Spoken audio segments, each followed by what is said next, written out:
নমস্কার বন্ধুরা, আমার ইউটিউব চ্যানেলে আপনাদের স্বাগত। আপনারা দেখতেই পাচ্ছেন এখানে কিছু চন্দ্রমল্লিকার কাটিং লাগানো হয়েছে।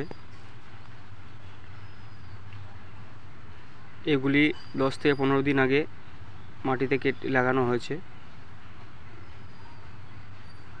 দেখতেই পাচ্ছেন প্রায় সব কটি কাটিংই সাকসেস। চন্দ্রমল্লিকার কাটিং খুব সহজেই তৈরি করা যায়।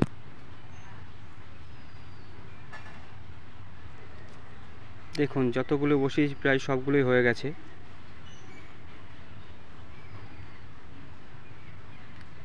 এগুলো এখনও এইভাবেই রেখে দেবো 1 থেকে 1.5 মাস, তারপর রিপোর্টিং করা হবে।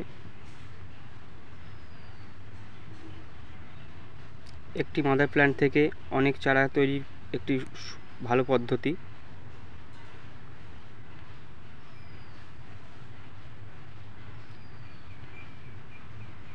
দেখুন সুন্দর হয়ে গেছে সবগুলি, কি সুন্দর পাতা ছেড়েছে।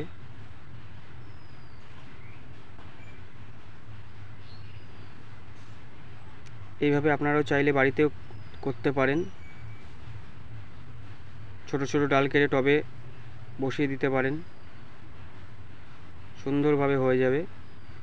এতে কোনো এক্সট্রা কিছু করতে লাগে না।